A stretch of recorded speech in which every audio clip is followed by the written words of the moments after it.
Fala pessoal, tudo certo por aí? Hoje o nosso tema é família. Por que é importante acolher e trabalhar com uma família que tem uma pessoa diagnosticada com transtorno do espectro autista nela? Fica aqui no vídeo que esse conteúdo com certeza vai te ajudar e te interessar.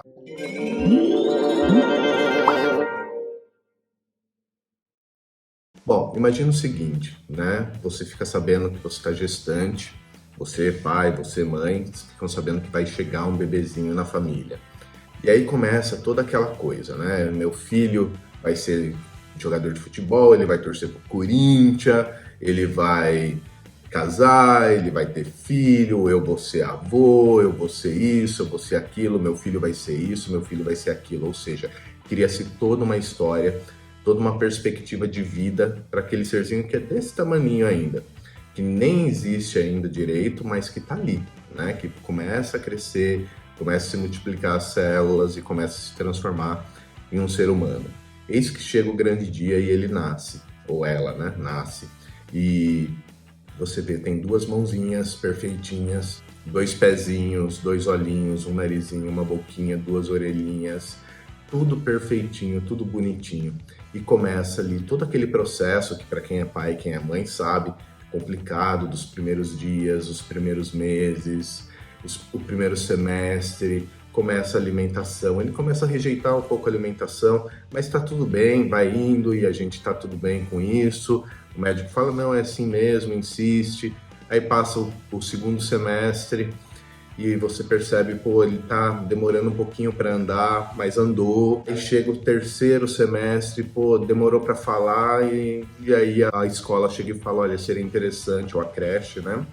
Chega e fala, seria interessante você levar para uma fonoaudióloga dar uma olhadinha, porque ele não está falando, né, o que deveria falar nesse período, ele não está fazendo coisas que deveria fazer nesse período.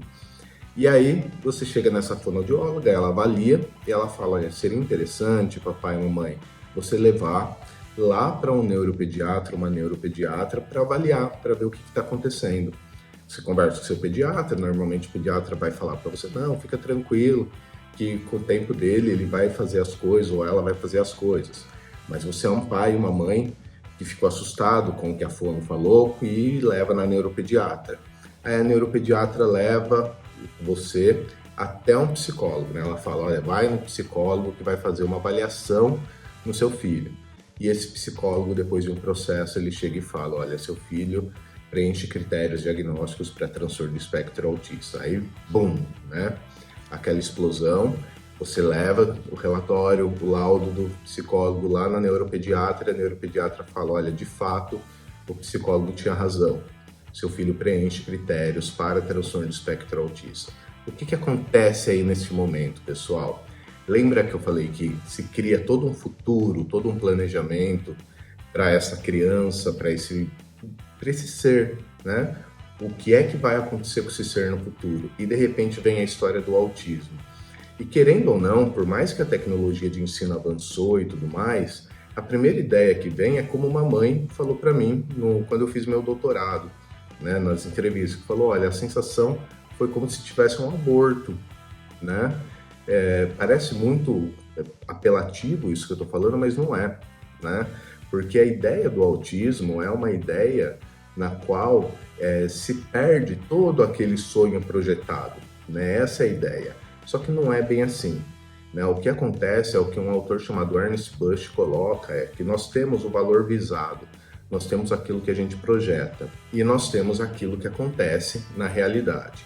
Entre aquilo que a gente projeta e aquilo que a gente coloca na realidade, existe um gap, né? Existe uma distância, né? um buraco aqui. E a família, ela começa a colocar coisas nesse lugar, né? Os pais começam a colocar coisas aqui nesse lugar. Então vai lá no Google e pesquisa autismo. E aí vê aquele monte de informação catastrófica, aquele monte de informação complicada, duvidosa, e aquele monte de coisa, e ele vai preenchendo esse espaço. O espaço entre aquilo que é a realidade do momento e aquilo que ele sonhou que seria a realidade. E conforme vai fazendo isso, ele vai enchendo aqui, esse caminho. E fica cheio de coisas, fica repleto de coisas que não servem, né? São coisas que atrapalham, coisas que que trazem uma sensação de tristeza, uma sensação, um sentimento, né, de tristeza, sentimento de angústia, de mal-estar por não saber de fato o que é que vai acontecer. E pior, essas coisas aqui falam, olha, vai dar tudo errado. Aquilo que você sonhou não vai acontecer. E aí, então, onde que está a importância da gente acolher e trabalhar com essa família? Justamente para a gente eliminar desse espaço tudo aquilo que não serve. Desse espaço que é criado entre a realidade e o futuro que foi projetado, tudo que não serve. E começar a colocar coisas que são compatíveis com a realidade e que possam criar pontes para aquele futuro, para aquela ideia futura, para aquilo que era o futuro projetado. Obviamente, como a Ernest Bush coloca, a gente nunca chega no valor visado, a gente sempre tem uma distância do valor visado.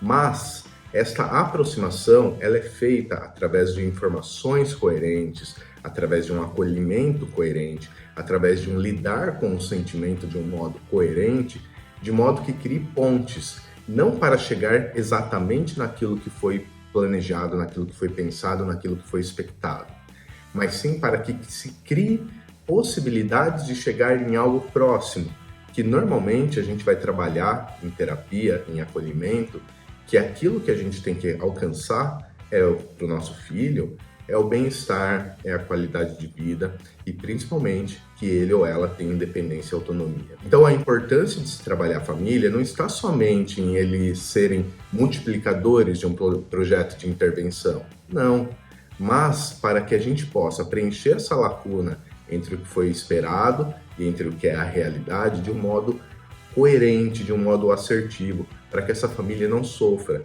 e entenda que eu tenho que criar possibilidades para que meu filho tenha independência e autonomia, para que eu possa morrer em paz. Beleza? Então até o próximo vídeo, pessoal.